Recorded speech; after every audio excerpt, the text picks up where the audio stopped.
വാദ്യകുലപതി മുഹമ്മദ് മുരളിയാശാൻ കലാക്ഷേത്രയുടെ 8ാമത് അനുസ്മരണവും സുവർണമുദ്ര പുരസ്കാര വിതരണവും ജനുവരി 4 നടക്കും. പുരസ്കാര വിതരണം മന്ത്രി പി പ്രസാദ് ഉദ്ഘാടനം ചെയ്യും. വാദ്യകുലപതി മുഹമ്മദ് മുരളിയാശാൻ കലാക്ഷേത്രയുടെ 8ാമത് അനുസ്മരണവും സുവർണമുദ്ര പുരസ്കാര വിതരണവും ജനുവരി 4 ശനിയാഴ്ച നടക്കും. മുഹമ്മദ് കലാക്ഷേത്രയിൽ നടക്കുന്ന അനുസ്മരണം കൃഷി വകുപ്പ് മന്ത്രി പി പ്രസാദ് ഉദ്ഘാടനം ചെയ്യും. കേരള സംഗീത നാടക അക്കാദമി ചെയർമാൻ പത്മശ്രീ മട്ടന്നൂർ ശങ്കരൻകുട്ടി മാരാർ പുരസ്കാര വിതരണം നടത്തും.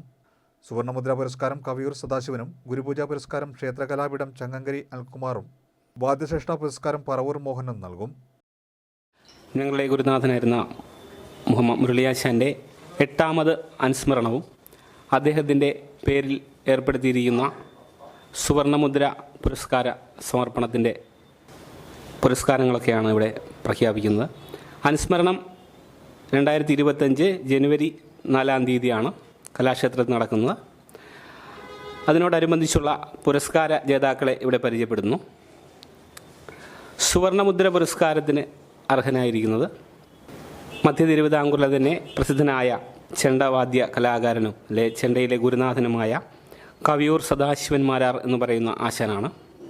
രണ്ടാമതായി ഗുരുപൂജ പുരസ്കാരം നേടിയിരിക്കുന്നത് സോപാന സംഗീതത്തിലെ കലാപീഠം ക്ഷേത്രകലാപീഠം ബാണിയുടെ പ്രമുഖ പ്രയോക്താവായ ചങ്ങങ്കരി അനിൽകുമാർ എന്ന് പറയുന്ന പ്രസിദ്ധനായ കലാകാരനാണ്.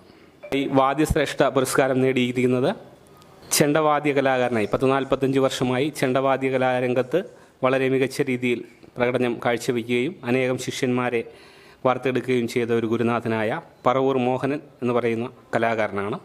യുവ കലാകാരന്മാർക്ക് വേണ്ടി ഏർപ്പെടുത്തിയിരിക്കുന്ന യുവവാദ്യ കലാനിധി പുരസ്കാരത്തിന് അർഹനായിരിക്കുന്നത് ആലപ്പുഴ തിരുവാമ്പാടിയിലെ പ്രവർത്തിച്ചിരുന്ന അല്ലെങ്കിൽ തിരുവാമ്പാടി സ്വദേശിയായ തിരുവാമ്പാടി ശ്രീകുമാർ എന്ന് പറയുന്ന മദ്ദളം കൈകാര്യം ചെയ്യുന്ന ഒരു കലാകാരനാണ്.